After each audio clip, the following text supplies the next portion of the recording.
I defeated lust. The one sin most of the greats have fallen to. King David slept with a married woman. Samson, the strongest man alive, fell to a woman. King Solomon married a Pharaoh woman and soon started worshiping false gods. The temptation is so sweet in a world where it's normalized to sleep with a lot of women. I think it's because that's the only way we actually feel like men these days, because we can't go out there and conquer lands anymore. So the only satisfaction they get is sleeping with a bunch of women because it's some status. Most of us aren't out there testing our limits, desiring success. Me personally, I seek pleasure in accomplishing my goals, and I got bigger reasons to live than just hooking up with a bunch of women. I know that sacrifices always lead to better fruit. I know the law of the sower. What you put out there, you get 10x of it. If you fall to lust, you get 10x of the misery.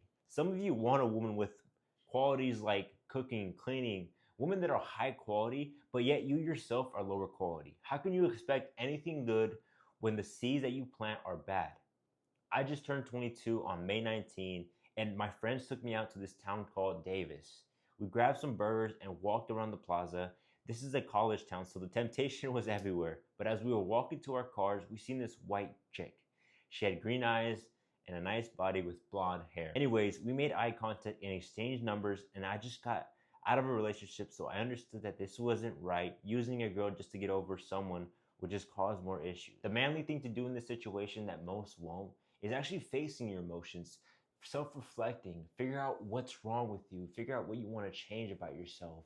Most people just go out there and take the easy route. They listen to their emotions instead of just sitting in there and not acknowledging them and realizing why they feel like this and what they need to change. Instead, they just use it as an excuse to go out there and cause misery and ruin their lives and sleep with a bunch of women and drink and do drugs and ruin their life basically. They use it as some excuse. The manly thing to do is to sit down with a journal and reflect on yourself and your actions.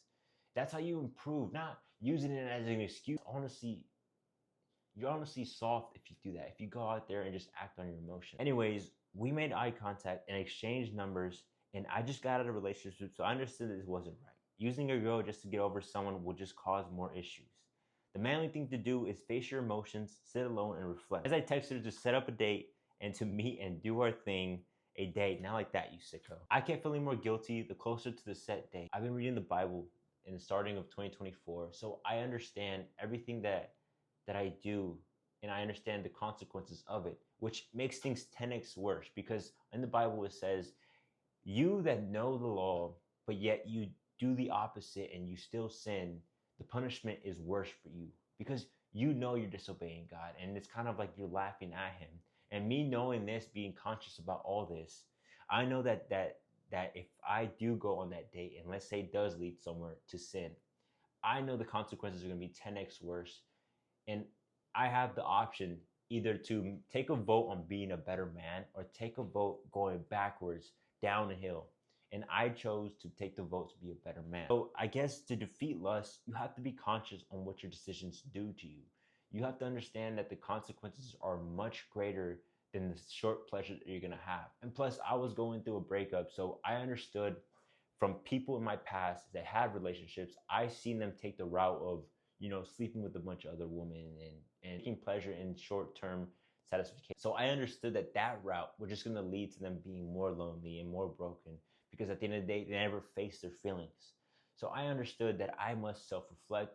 And it's funny because as soon as the relationship ended, temptation was everywhere. It wasn't there before because I never cared. And I feel like the devil was just trying to pull me into that route because he knew if I was able to defeat this, then the blessings that God has in store for me is much greater. And he knows that I'm gonna make an impact in this world. So he tried to make it so he tried to make me fall, in which I didn't. I stayed strong and I chose God. But let's keep it real.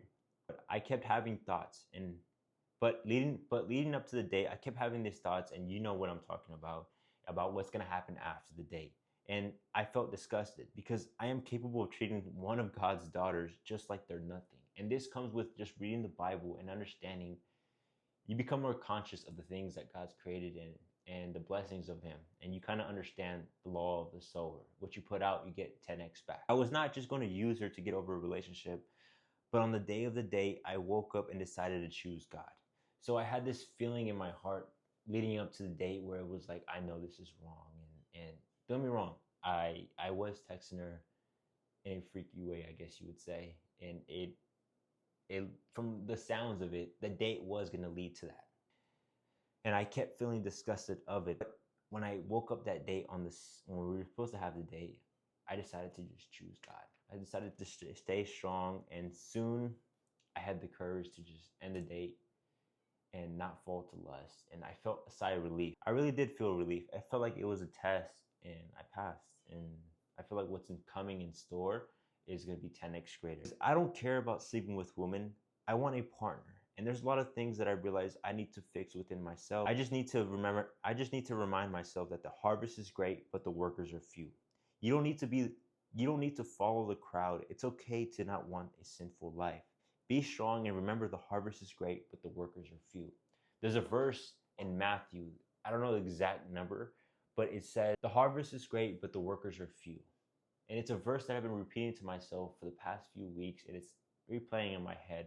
Whether I lack motivation to go to the gym, I just remind myself of this verse, and it reminds me that the harvest is great. Like in return of what I get for putting in the effort and being disciplined and staying on this path of righteousness, I know that there's going to be something in store, and I know it's going to be great. I know what life leads to if I follow this sinful path, and I'm grateful enough to have experiences, not myself, but third hand. Like I've seen, not myself, but like in third view, like I've had friends or I've met other people that have told me stories. So I've always kind of been around that, and I kind of knew consciously, like, I don't want to live like that. Like I don't want to experience what they experience. So I know obviously I got to do the opposite. And the opposite is staying strong, not falling to lust, not falling to these short-term satisfaction that the world provides. Like the world can't give me nothing. What I really want is to be loved by God. And that's what honestly keeps me going. So I'm not gonna be one of these weak people that fall to lust and use emotions as an excuse to do all these bad, terrible things. I want a great life, and I'm not gonna stand for it. And I realize that there's not a lot of people out there that think like me, but there are some, and some of them feel lonely, and some of them feel like an outcast. And I just want you to know, if you're seeing this, you're not an outcast. You're made perfectly in the image of God, and you're thinking like this for a reason. God has given you this wisdom for a reason, and He has woken you up at early or whatever age you're at for a reason. So keep going. Don't feel like you need to don't feel like you need to seek. Don't feel like you need to live your life for other people. No, don't care what they think. Do what you know is right, and do how you want to live your life. Don't listen to the crowd. Don't follow the crowd. And remember, the harvest is great, but the workers are few.